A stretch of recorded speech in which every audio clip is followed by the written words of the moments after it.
Hey guys, welcome to the channel. My name's Adam. If you're new here, I run a little 3D print shop that all started with what I'm going to talk about today. So let's get into it. So my first product that I ever put out was a UFO lamp. If you guys watched my first video, you've seen this, but I'll show it again on the screen. So this is a product that I designed in SolidWorks. It's made up of two halves. That's then LED lights are sandwiched in the middle and it's glued together. It actually had a controller, or I guess I should say more of a remote, as you can see here, that allowed me to change the color of this. And I threw it, incorporated grass and a pint glass that just really made this shine and became a unique product. This first UFO was the first item that I sold in my shop, and it was pretty consistent in sales all throughout my whole time on Etsy, the 2 years that I've been on it. Shortly after that first UFO dropped, I ended up redesigning and creating a second variant, which had an alien inside of it. As you can see here, it looks fairly similar to the old design, except for the fact that I changed the top to have a clear ornament. So this is one of your like Christmas clear ornaments that you can put confetti or different things in. And I figured out that this was a perfect dome shape to kind of replicate the glass that would be on a theoretical UFO, right? And inside of that, I was able to put an alien, which gave a really cool effect with the neon green filament, especially under like the blue LED setting, as it really illuminated and stood out. The reason for doing this was really just to kind of one, continue in that same direction that was working for me with the UFO lamp, but also to offer one at a higher price point. So I'd really recommend, if you have something that's successful, to always work to continually improve it. So with doing so, I had a UFO 1 and a UFO 2.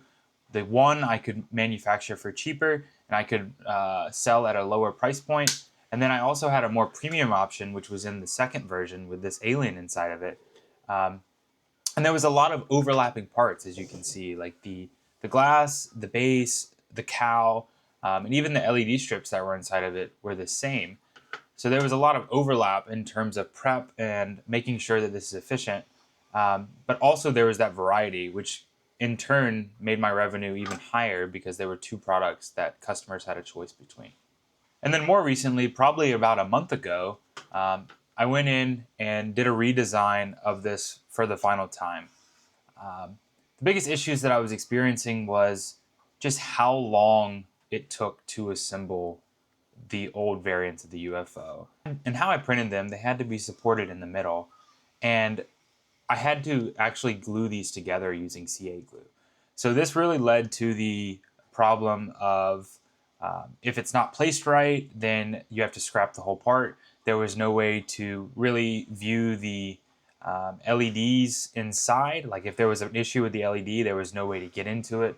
So I really was just, after selling so many of these, I was really frustrated with how long and rigorous some of these processes were for manufacturing it. So back to the same point of always improving your designs, I went in and wanted to make the best version of this product that I possibly could.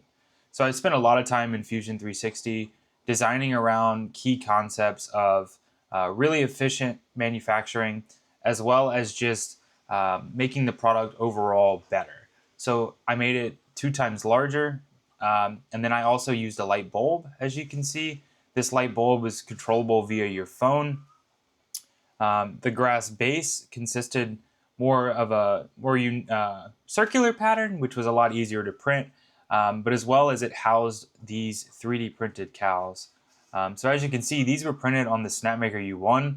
I utilized those 4 tool heads for no filament waste, and I designed and was really able to get a really cool looking effect, actually imitating this third version of the UFO, actually picking up this cow. And overall, this whole journey has been a great process and a really good learning example, which is hence why I made this video, to kind of just show the importance of improving your product and showing that there are ways that you can even sell with something that may not be the best physical design in terms of assembly, but over time I've been able to see what has or hasn't worked for me, and been able in this final design to design something that is really easy to manufacture. The use of heat inserts is actually the biggest benefit, so there's no more of that glue.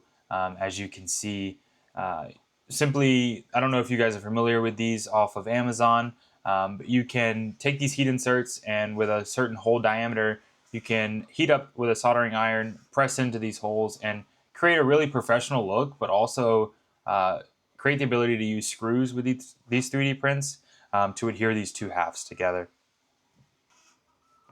So as you can see in all three of these variants, another theme was very consistent.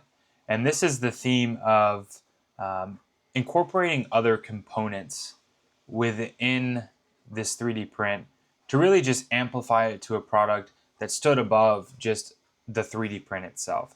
So the use of these LEDs, and now the use of these light bulbs themselves, these smart bulbs, in combination with all the glass and the base that has that grass adhered to it, just create a product that is really unique. And that's really what I want you guys to focus on in this video, is those two concepts of continually improving your products, and also the ability to use components that you may purchase from Walmart or other stores to just supplement what you're designing. Also with that, the last thing I want to close on is the SEO. So the biggest thing that was great with the UFO was I was able to tunnel my views because I picked a niche topic such as UFO and aliens that there was a certain following for, and people, when they would search it, would always see my product due to the fact that it was just a niche category, and it brought a lot of attention to my shop. So with that, I recommend, if you're struggling, I struggled too for a good amount of time with other products, and I reverted back to trying to find niche ideas similar to these UFOs. So I recommend that for you as well. Maybe not go out and make a UFO, but learn from the idea that you could find a niche category that, one, you're passionate about. And I think that's the most important thing, is to really enjoy what you're doing. Everyone loves to make money, but I think the best thing about it is to enjoy the process, figure out things that work for you, incorporate components that you can to supplement your 3D prints, and really just do everything you can to always improve yourself, your designs, and really just your mindset. And the best thing you can do will come your way. So I really appreciate you guys.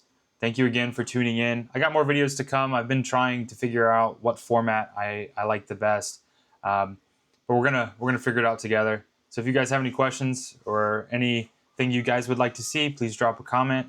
And if not, I'll see you in the next one. Keep printing.